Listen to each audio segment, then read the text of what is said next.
I know you're probably an A&M football fan. That's about a 93% chance likelihood. Are you an NFL fan? Cowboys, Texans, I am Steelers for life. Have been since, as early back as I remember. Not fair weather. I don't waver. Also happen to be a Packers empathizer. If you've been paying attention, there's only 3 teams left that have not reported for camp yet. Today, the Packers rookies and Indianapolis Colt rookies report, and the vets are tomorrow.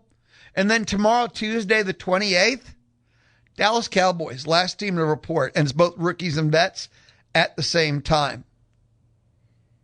That's it. And then every team will be in camp. Here on the Louie Belina Show, and this starts next week, but Studio 12 Live, it's their final week. Wednesday, Thursday at 1. It's Studio 12's final week. I want to thank Matt, Will, Andrew Monaco for the couple of decades that Studio 12 Live and everything they've done. Can't not thank them enough for Studio 12 Live, but they are going away. And this is the final week. So starting next week, the Louie Belina Show will be 11 to 2, Monday through Friday. No longer, 1 o'clock only on Wednesday, Friday. And I started asking myself, what else? What else can we do on the Louie Belina Show? Now that you have 2 more hours a week, 8 more a month, which 8 a month is 96 in a year. That's a lot of time. NFL. That was the first thing that hit me, is we need more NFL, because I do minimal. I do Cowboys, Texans kind of headlines, but that's really about it. And I used to do a lot more NFL. So I reached out to Mitch and Braden, Mitch Light, the Athletic, Braden Gall, 440 Sports. And Mitch told me about Josh Kendall, who his beat is the Falcons, but he also does all NFL for the Athletic. I remember Josh Kendall when he was with the State, and he was the beat writer for the South Carolina Gamecocks, and he's been on the Louie Belina Show back in the day. And Josh was like, yeah, man, I love talking NFL. I'm in. So, starting mid-August, Fridays at 1, we'll have Josh Kendall, all things NFL, joining us Fridays at 1 on the D4 Land Services hotline. And we'll do, top stories, whether it's of the week, of the league, heading into the weekend. And then we'll kind of do the breakdown on the top Texans, Cowboys always, but top 4 games heading into the weekend, of the weekend, with Josh Kendall of the Athletic. So, yeah, that's part of the new, fall edition of the Louie Belina Show. Wednesday, Fridays, we now go to 2. I'm adding NFL. We're also adding a student athlete profile, by the way. Something we used to do also. Riley Flurkey, who used to be my producer. Riley Flurkey, who herself was a part of the track and field pole vaulter at Texas A&M. Each week is going to interview a different student athlete at Texas A&M. And the point, the function, is to learn about them as students and Aggies. The whole thing about, how's your team going to do? What's your goals for the upcoming season? We get that everywhere. That's the norm. This is more the story about them as students.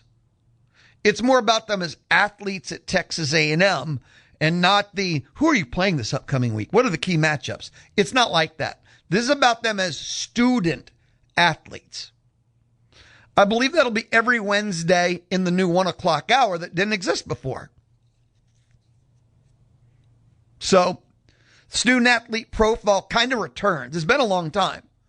But Riley lived that life on the track and field team as a pole vaulter at A&M. So she can talk their language and knows what to ask them. And we'll learn about them as students and as Aggies. So that starts like mid-August too. I'm excited about that. I always loved the student athlete profile. So anyway, yeah, NFL. Everybody's in camp but 3 teams. Started today, Colts, Packers. Tomorrow, it will be your Dallas Cowboys.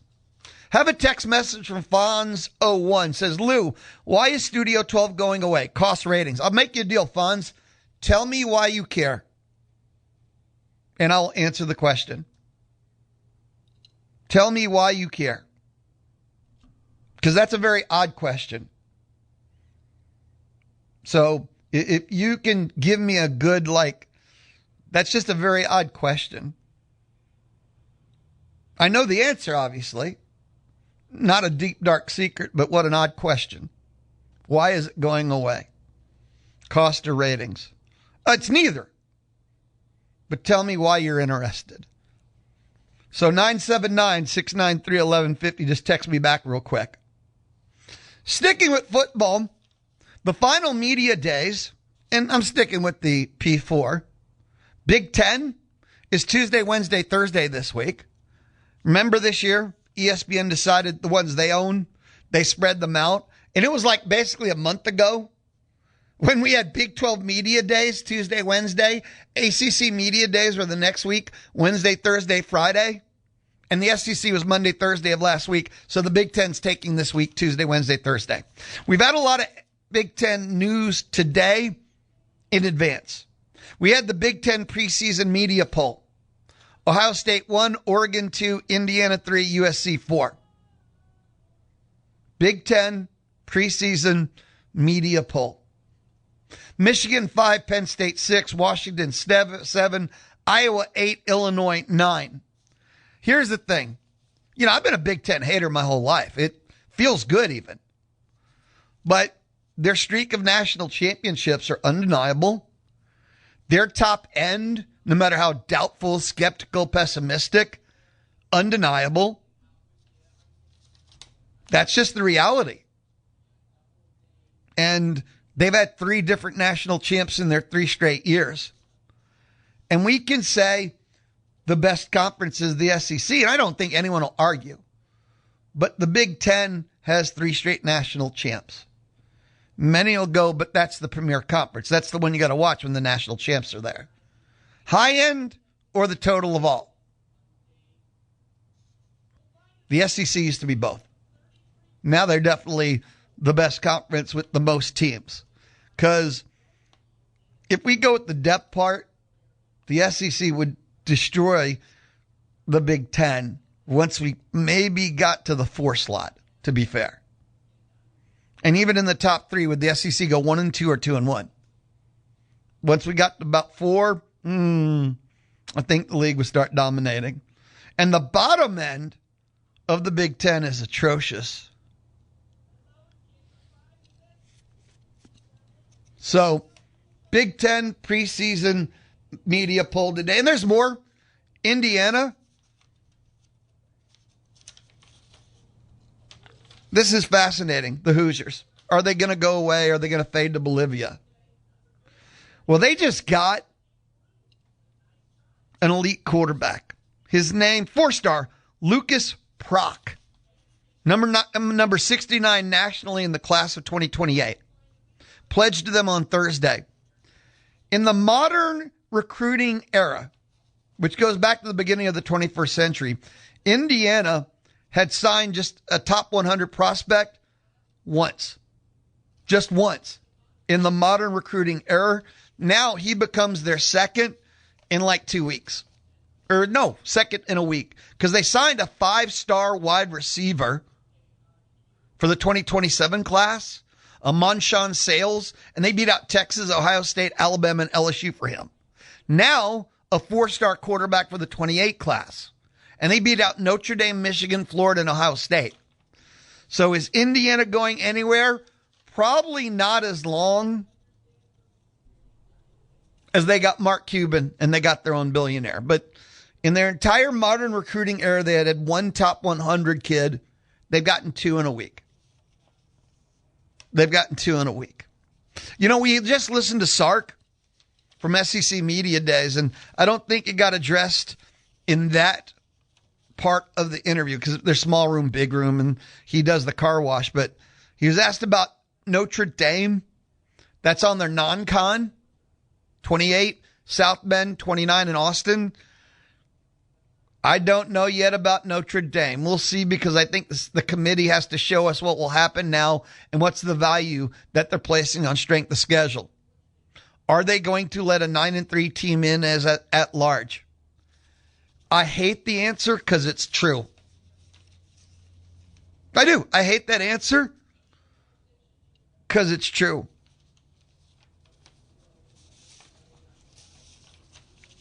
Right now, the SEC is leading the way in the struggle to understand why the committee does not value strength of schedule. If you listen closely to that Sark listening, 11:35.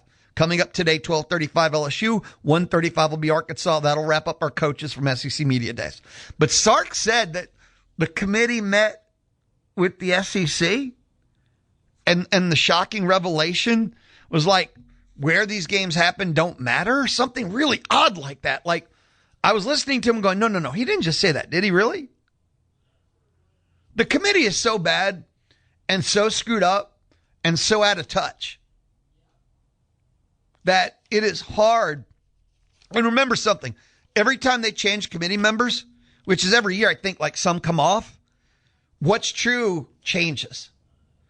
So you can't schedule for them. You can't game them. You can't figure them out, because what they believe in changes every year. The committee's a really bad system because it's humans. We wake up one day and we're happy, and we wake up the next day and we're sad. And I know that sounds simplistic, but that's how the committee works. One year, road wins. Next year, bad losses. Next year, good wins. Every year it feels like. I know people like Dave Bartu can pull out the meta from them. But you end up with a meta with a committee? Because the truth is, okay, we're still working on 12 teams. We haven't had 12 teams that long. We don't have a meta, but how hard is it probably on 12 teams to get 9? 9. So you can say what's true for 9, because 9 are obvious. 9 I can do, and people think I'm an idiot. But it's the 3 that you're supposed to have a system, because it's only 3, if that many, that are actually hard. And that's where the committee spectacularly fails. They spectacularly screws it up. They say the dumbest thing when the chairman gets out there. So we have a committee that get the 9 that anybody gets right.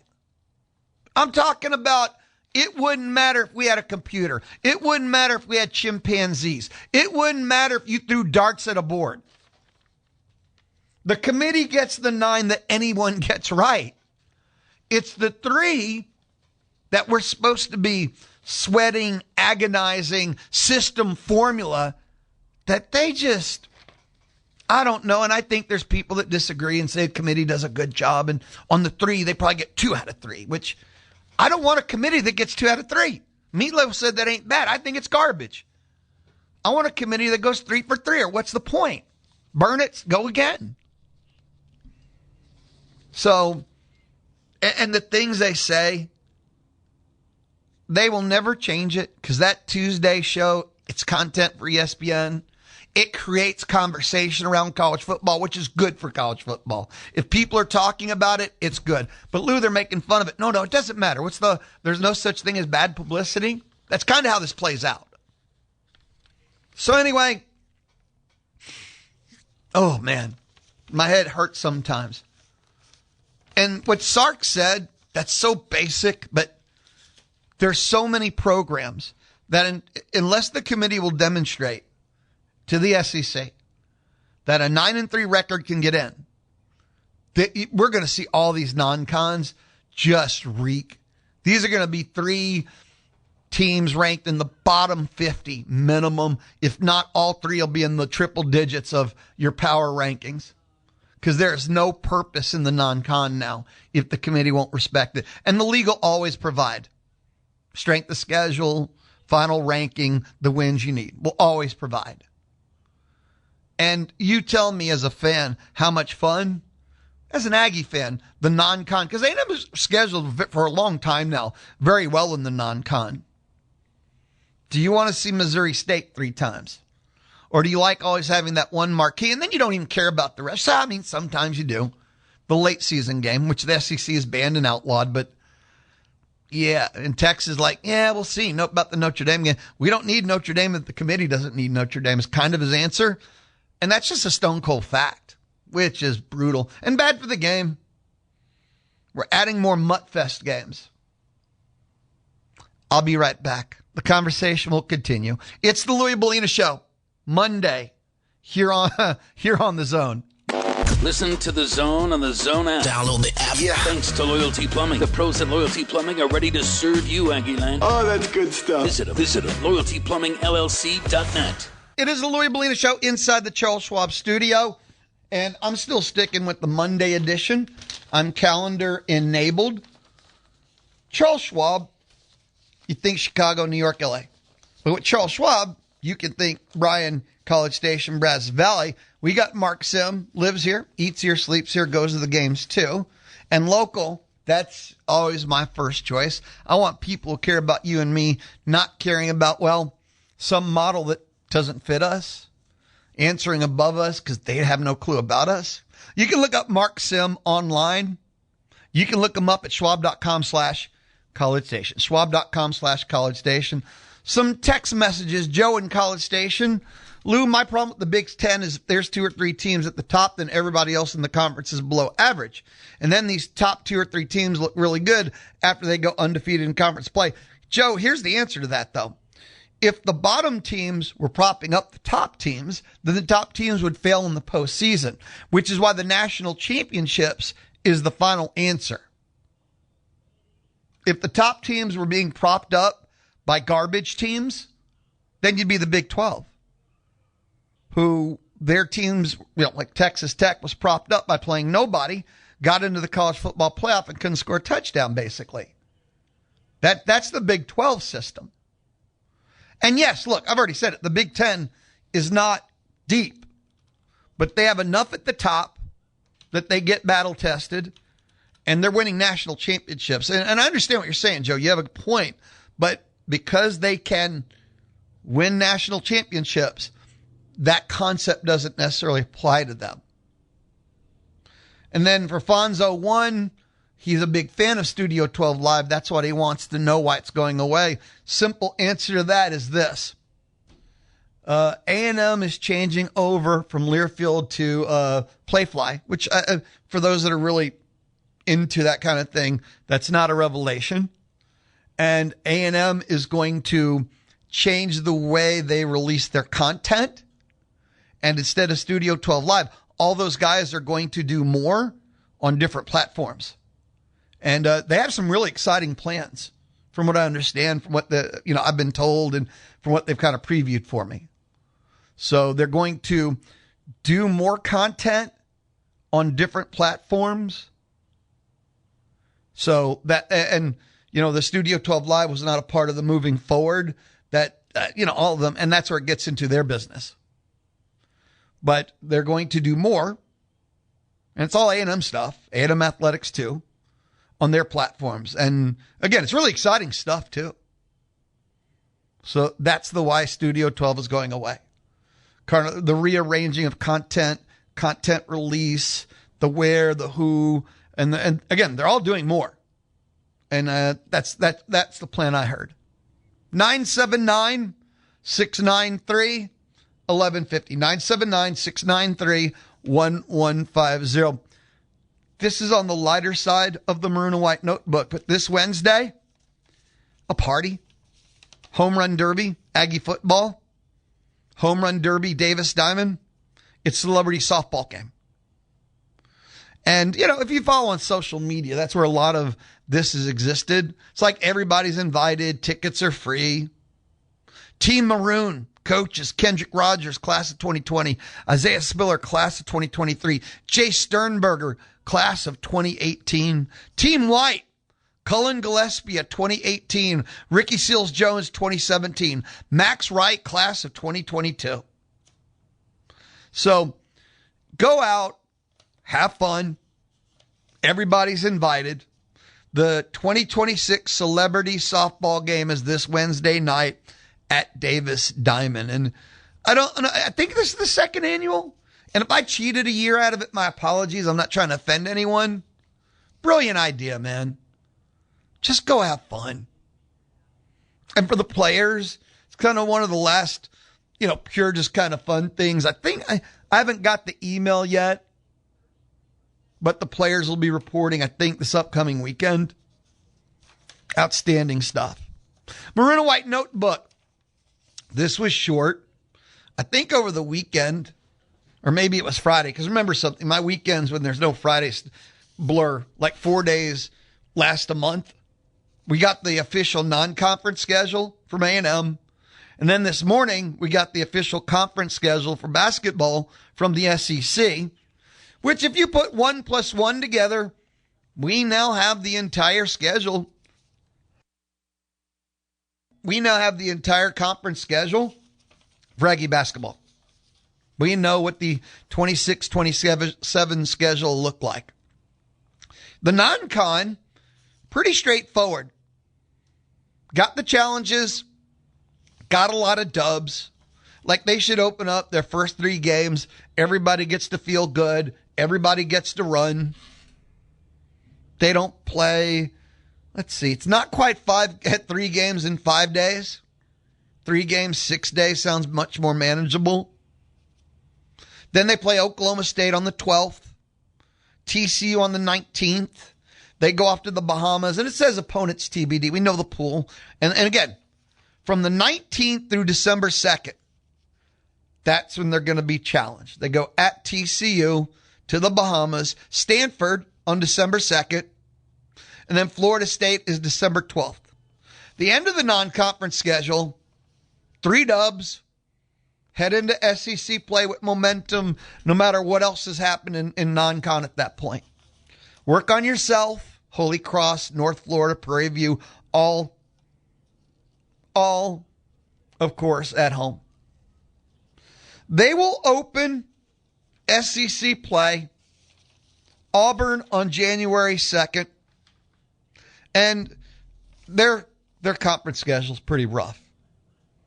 You have one stretch, January 12th, Arkansas, 16th, LSU, January 19th at Florida. There's another stretch, February 16th at Texas, February 20th, you host Vanderbilt, February 23rd, Alabama. Hey, that's a stretch when then at LSU, and then the last 2 games of the year at Kentucky, hosting Texas. So when you say there's 3 different stretches, which, by the way, those last 2 stretches are only separated by 1 game. So 5 of their last 6 are pretty brutal. Texas twice, Kentucky, Bama, Vanderbilt. There's not a lot of breathers, which you wouldn't expect. It's SEC play, but still. I didn't include, which should tell you something, January 26th, Tennessee, 30 Vandy, February 2nd's OU.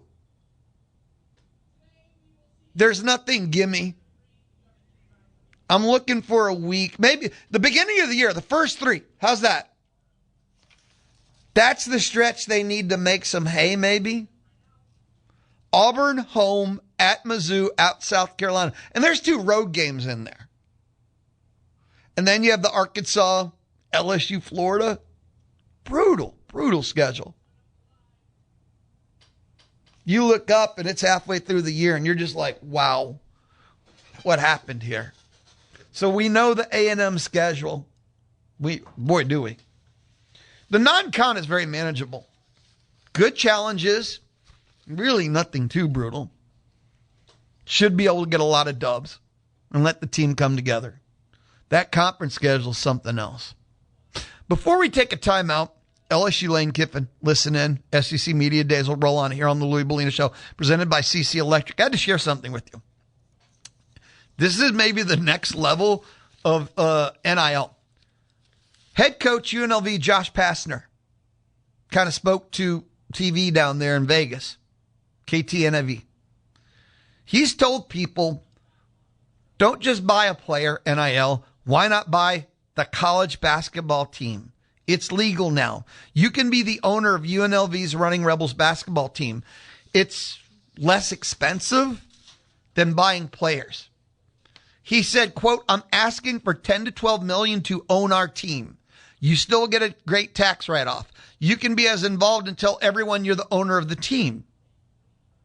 I didn't make this up. If you have a $12 million check, you can compete against Kentucky, Duke, Arizona, UCLA for any player you want. Right now, if another school offers someone $1 million, our budget only allows us $100,000. It doesn't matter how much the kid likes me. Vegas was just approved by the NBA, not to get an NBA franchise, but we'll just say they're looking at them. They're going to expand there. So if the owner of the Vegas NBA team wants to own a college team, it's a steal at $12 million a year. I mean, it's borderline insane, but everything he says has a logic to it.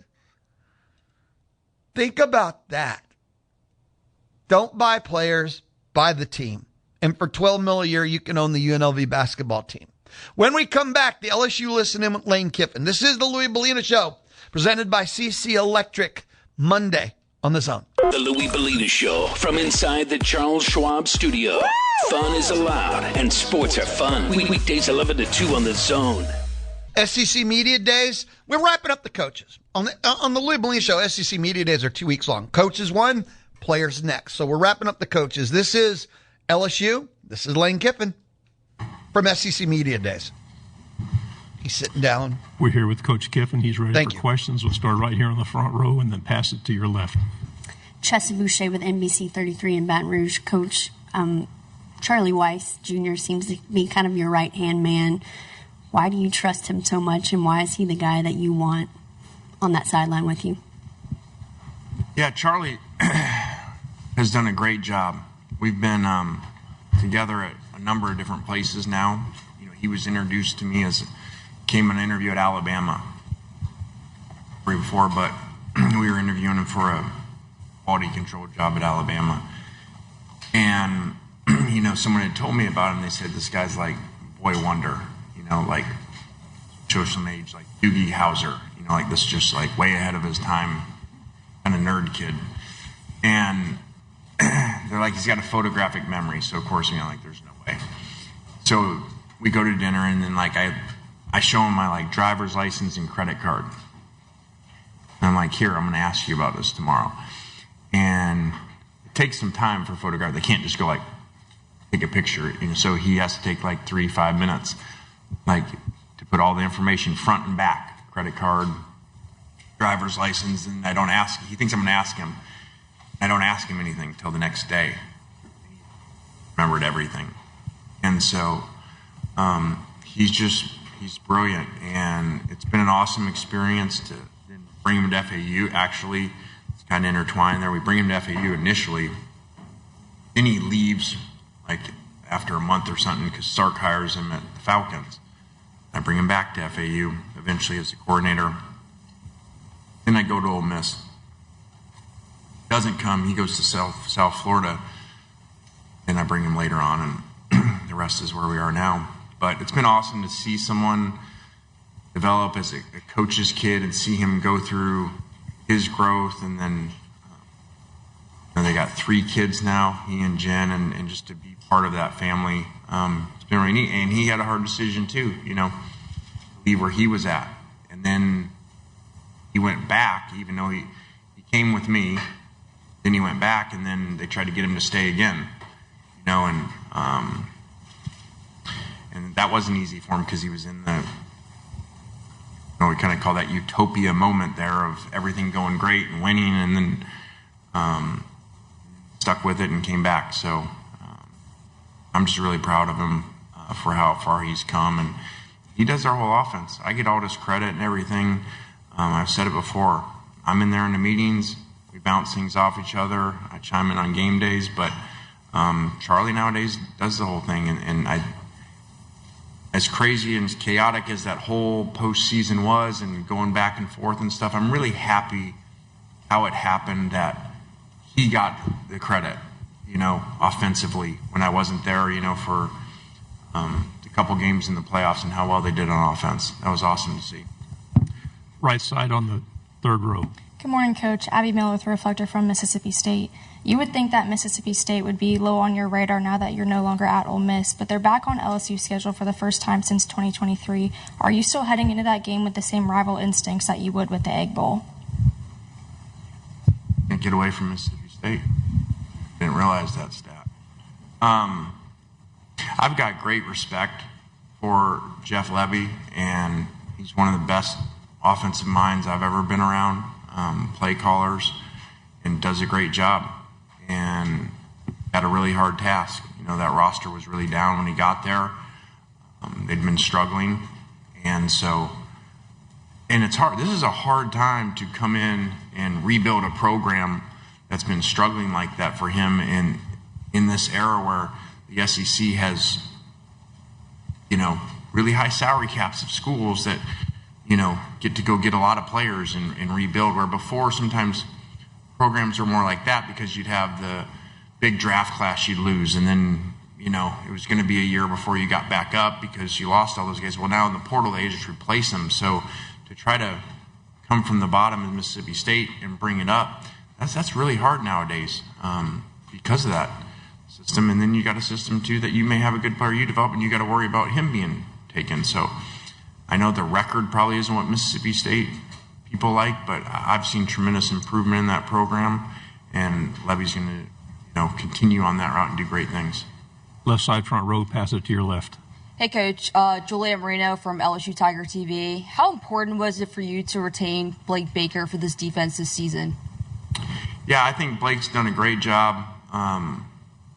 Covering LSU where the defense was a couple years ago, and continuing to improve it. And he does a great job with the players. They really respect him, play really hard for him, and I'm excited. I'm excited of combining this. You know, I think when defenses have played really well and done really well as a defensive coordinator, when you bring this system in, I think they really enjoy it. They enjoy practicing against us, even though it's kind of a pain at the time practicing against our tempo, but it makes you better. And so I've enjoyed our interactions. I've enjoyed the competitiveness of Blake, and I think it's going to be a great combination. Front row. Hey, Coach. Jacques Doucet, WAFB in Baton Rouge. This morning you spoke to us about losing weight, giving up alcohol, those kind of things. How much of those things giving you clarity, maximize your days, and make you a better football coach?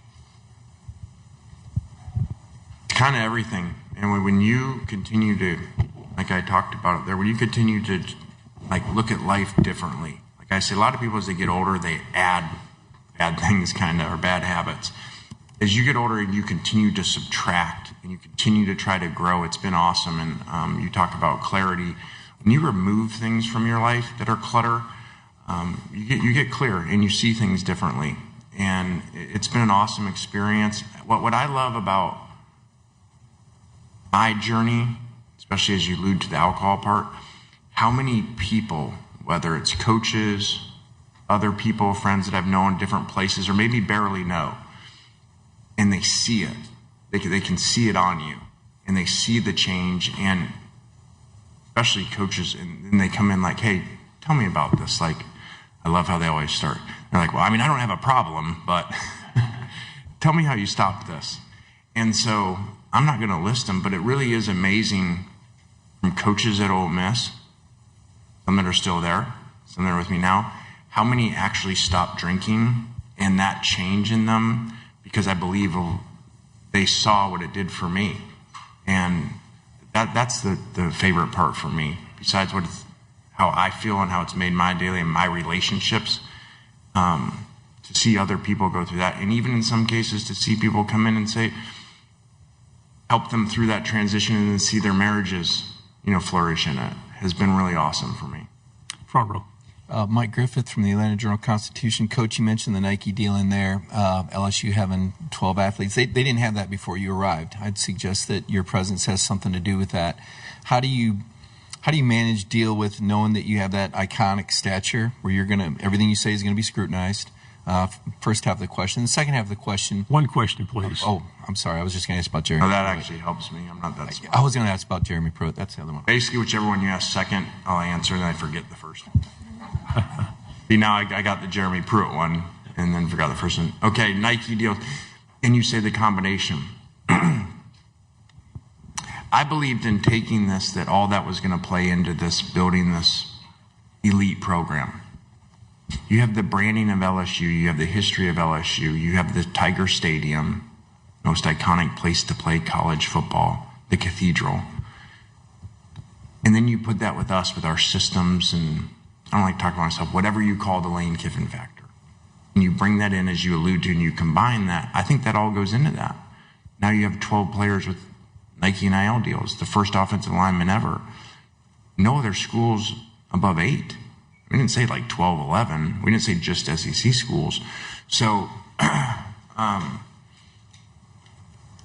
it's a big reason why we're here. When I said that first press conference, like, it's just different. We're going to make this thing different than anywhere else to go when you combine LSU and us, and you're seeing it. You know, we just on stage had that question in the Vanity Fair and all that, whatever, and as I walked off, and, you know, I didn't really want to say it, but, you know, when you talk about the changes of places, somebody said it the other day. They said, like a month ago or whatever, they were like, well, he's been here 6 months, and he's had more 5-star signees and commits than he did in the previous 6 years combined. You know, that's kind of proof to me of the decision and of the combination of the two, us and LSU. Front row on the right. Hey, Coach, Lindsey Bonner, WAKA out of Montgomery. We heard from Kirby the other day about the SEC coaches group chat and that you send a lot of things in there about your dad. I'm curious, what's the best piece of coaching advice that he gave you? Yeah, I appreciate what Kirby said. They showed it to me last night. I hadn't really thought about it that way. You know, Kirby pointed out, like, when you don't have a dad, when you lose, like he lost his, and like, kind of bonds you, you know, of this common life experience. And I think the world of Kirby. I was thinking of it after they showed me that, you know, like, I sat next to Kirby, you know, just like this every morning, 7:30 a.m., Coach Saban's staff meetings, and, you know, you kind of grow a lot through that, and it was an awesome experience, and I appreciate him because I was the new one. You know, the year I came, I think I was the only new coach to come into Alabama. Kirby really helped me in that, because that's a big transition to come into as the only one, and he was awesome. So I think we've gotten closer, you know, in the losing of the dads, and both our dads were our heroes big time. I know everybody says it, but really, especially even in coaching. It's really hard to point to one thing that my dad said. He just was always like teaching everyone. You know, we talk about it all the time. We run into somebody like, do you realize your dad, you know, pulled me aside here and helped me with this, you know, even though I was like the lowest player on the team, or when he was coaching my little league team and everybody. So he found a way to help. I think Sark said it 2 years ago in these media, like, Monty Kiffin cared for the people that no one else did, and that wasn't going to pay him back. And I really pushed myself to try to do that. Fourth row on the aisle. Tyler Shaw with KBTX and Bryan College Station. I know it's been a few years since you've played Texas A&M, but you got them back on the schedule this year, and I believe this might be the first time that you and Mike Elko face each other as head coaches. What's your relationship like with Mike, and what have you seen from the team he's built? Yeah, I didn't know Mike before. I just knew about his defenses. I've been really impressed with him in our league meetings, in a really good, in my opinion, nowadays in college football, and I think you see people trending towards these hires, like, what wins in college football for the most part nowadays is a CEO head coach. The old school, just kind of blow the whistle coach, you know, get him to run through the wall, you know, like, there's too much going on with everything. And some defensive guys will get mad at me. I think a lot of times old school defensive coaches sometimes were that way, you know, like, not really see everything, not CEO, just, hey, go hit him and tackle him. Mike's not that. Mike has really good insight on rule changes, on thoughts of all the different ways that college football is evolving. And so I've been really impressed with him in the meetings that way. And then obviously his teams have played great too. I think they play really tough. They play physical. I think he's really attacking, and he's done a phenomenal job. Final question on the end, fourth row. Yeah, Lane, Barry Trammell with the Tulsa World. Last December, you got the rap as right or wrong, legit or not legit, whatever. You got the rap as a coach who left his team. How much have you had to counter that in your dealings with players, prospective players, coaches, prospective coaches, families, whoever you deal with in your professional life? Yeah. It's not coach speak. I don't give coach speak. I don't deal with it at all. I mean, recruits, families, I think kind of initially that was, people were saying, that would be a big thing. They don't. They want to know how they're coached, how do they fit into the program, what's their NIL deal. I don't ever get asked about that from recruits, from parents, from any of that. I think they come, they see what we're doing. And I think for recruits and recruits' parents, I don't think any of them don't see why I did what I did. I think they come and they see LSU, and they see what we're doing at LSU, and they see the history of LSU and the power of LSU, and it doesn't even come up. That wraps up our listen in. Lane Kiffin, LSU, coming up at 1:35. Our final coach, it is Arkansas at 12:35. All our listen-ins from the coaches from SEC Media Days. We'll take one final timeout. We'll come back and, we'll wrap up lunchtime here on the Louie Belina Show.